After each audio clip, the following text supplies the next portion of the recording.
రావు కేసులో పోలీసులు దర్యాప్తు ముమ్మరం చేశారు. చెంచల్గూడ జైలు నుంచి ప్రణీత్ రావును కస్టడీలోకి తీసుకోనున్నారు పంజగుట్ట పోలీసులు. ఫోన్ ట్యాపింగ్ వ్యవహారంలో ప్రణీత్ రావును 7 రోజుల కస్టడీకి అనుమతినిచ్చింది కోర్టు.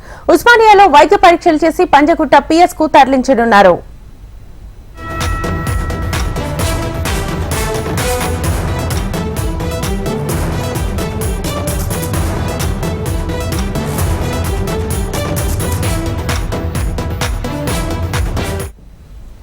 ప్రణీత్ రావు కేసులో పోలీసులు దర్యాప్తు ముమ్మరం చేశారు. చెంచల్గూడ జైలు నుంచి ప్రణీత్ రావును కస్టడీలోకి తీసుకోనున్నారు పంజగుట్ట పోలీసులు. ఫోన్ ట్యాపింగ్ వ్యవహారంలో ప్రణీత్ రావును 7 రోజులు కస్టడీకి అనుమతినిచ్చింది కోర్టు. ఉస్మానియాలో వైద్య పరీక్షలు చేసి పంజగుట్ట పిఎస్ కు తరలించనున్నారు.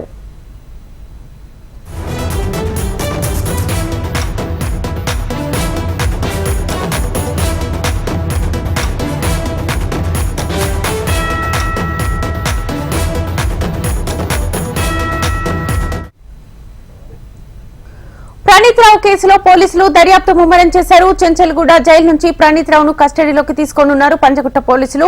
ఫోన్ ట్యాపింగ్ వ్యవహారంలో ప్రణీత్ రావును 7 రోజుల కస్టడీకి అనుమతినిచ్చింది కోర్టు.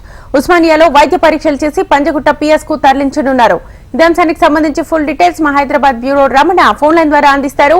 రమణ, 7 రోజుల కస్టడీకి ప్రణీత్ రావును అనుమతించిన నేపథ్యంలో పంజగుట్ట పోలీసులు చెంచల్గూడ జైలు నుండి మరి కాసేపట్లోనే ప్రణీత్ రావును కస్టడీకి తీసుకోబోతున్నారు.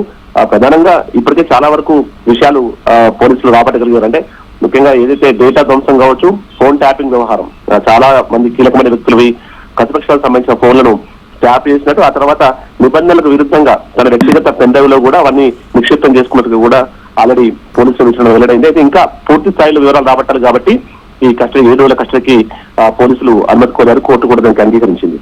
సో ఈ రోజు నుండి 7 రోజుల పాటు ప్రణీత్ రావును ప్రత్యేకంగా విచారించబోతున్నారు. అయితే ముఖ్యంగా రైట్ రమణ, థాంక్యూ.